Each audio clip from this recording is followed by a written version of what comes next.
Established in 1978, Farm America works to celebrate, preserve, and promote the state's rich agricultural history. With such a successful turnout for the first annual Autism Ride, a second is already in the works. In Mankato, Alex Tejada, KEYC News 12. At the Conklin Gallery at Nelson Hall, here on the campus of Minnesota State Mankato, Javier Tavera's exhibit Borderlands is on display until tomorrow afternoon. Next month, Morgan Creek Vineyards will be celebrating Oktoberfest, their 20th anniversary next year, and will continue the Yoga Brunch series in May on the final Sunday of the month. In New Ulm, Alex Tejada, KEYC News 12. In Henderson, I'm Alex Tejada, reporting for KEYC News 12. In Le Sueur, I'm Alex Tejada, reporting for KEYC News 12. In Grenada, school has been out due to downed power lines and trees as well as closed roads. The powerful winds and heavy rain left a path of destruction, one street in particular. You're looking at the remnants of our home. We lost everything. You see it all the time, and you don't realize how bad it is till it happens to you. And yeah, I wish it wouldn't have happened to me, but I can't control Mother Nature. There were no injuries due to the tornadoes, but that might not have been the case if the chefs had not been out eating dinner. I would have been sitting right by that picture window that ain't there watching TV. Family members have helped them out after the storm, and the Red Cross has provided food at the town's fire station. But the couple has to return to work as normal. Which is hard knowing you're gone, knowing nothing is left to come back to. They plan to rebuild, but will not be able to start until late spring. With so much to do before then, the plan is to take things slowly. I want to try to live one day at a time. 5 minutes at a time. At Grenada Huntley East Chain, there was damage to the gymnasium and several classrooms. Staff volunteered with the cleanup and returned today. Students come back tomorrow for homecoming week. So what are the plans? Get back to a sense of normalcy and be grateful that we didn't have any injuries here. We're just so lucky to have the people that we do in this community volunteering to help out in any way that they can. Even with debris cleared, the memories aren't going anywhere. Everything's gone. And the storm as well. But for many residents of this small town of 300, the cleanup process has only begun. In Grenada, Alex Tejada, KEYC News 12.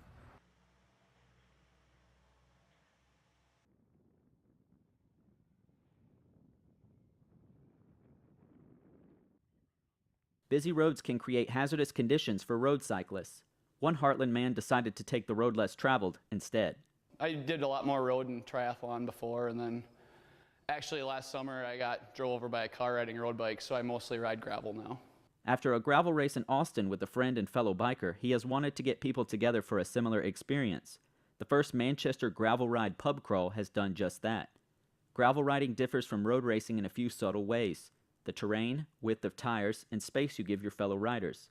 Road cycling usually consists of speeds around 20 miles per hour, whereas gravel riders go about 15 miles an hour. Today we'd probably all be about that pace. Some of us obviously would sometimes go faster and some slower, but we'll kind of all hang together and go whatever pace we're feeling. The lack of cars provides safety, but also some obstacles. It's a little bit tougher, but I think it's a lot more fun and a better workout. It's more casual, social. The biking community has been formed thanks in part to Nicollet Bike Shop, which organizes races and gives cyclists a place to hang out. But that's only one aspect. There's also just a lot of great people that are really into cycling. The biking community in the area is friendly and includes riders of all ages and abilities. It's not just a hobby, it's more of a community. The group has planned a 60-mile ride which includes flat roads as well as some challenging hills. They plan to finish at Bend in the Road to have a few drinks and enjoy music. Why, you ask? Have fun with it. You can't make every day a race. You can't take yourself seriously all the time. You'll burn out. In Heartland, I'm Alex Tejada for KEYC News 12.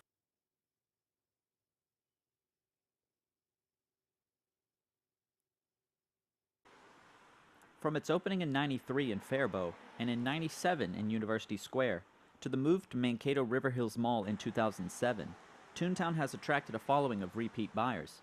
But they decided to change locations again to Old Town on Riverfront Drive.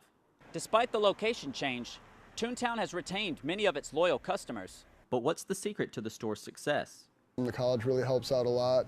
Toontown is one of Minnesota's only record stores outside of the Twin Cities. For us to survive without that big demographic is huge. And the music industry is the healthiest that it has been since 2008. It's actually the first time in 7 years that CDs and vinyl have outsold digital downloads. So the younger generation, I feel, is finding that they don't want just nothing with their album. They want the album artwork, they want the liner notes, they want to know who was writing what song. Toontown constantly expands to house its massive collection. It's the only one in town that has this kind of selection, has both old and new. Even if you can't find what you're looking for in the main room, the backroom vinyl vault, or the bargain basement, they are happy to track it down. No extra charge, we're happy to order it. We can order up pretty much anything as long as it's not out of print. Even if it's out of print, we'll try to work our magic to find it somehow. And for the regulars, the hunt at Toontown is part of the experience. I have a lot of customers that come in weekly. They're all good people. It's fun to just sit down, chat with them, and expand your musical interest based on someone else's opinion on something. In Mankato, Alex Tejada, KEYC News 12.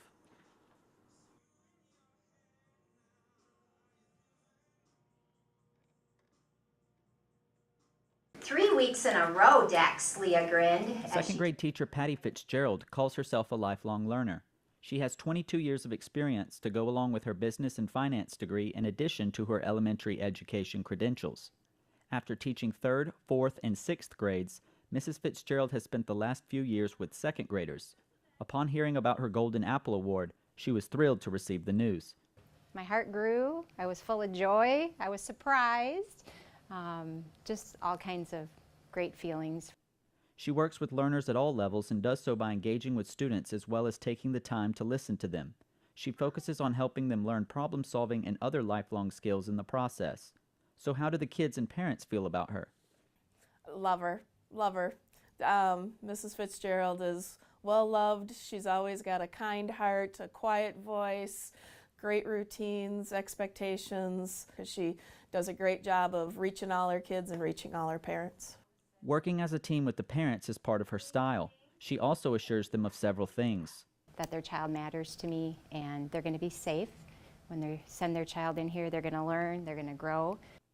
Mrs. Fitzgerald says her favorite part about working at Fairmont is her co-workers, and she works as a mentor to other faculty members and takes on student teachers whenever possible. It helps the school reach its ultimate goal of developing children's emotional and social skills in addition to academic knowledge. And Mrs. Fitzgerald's main goal?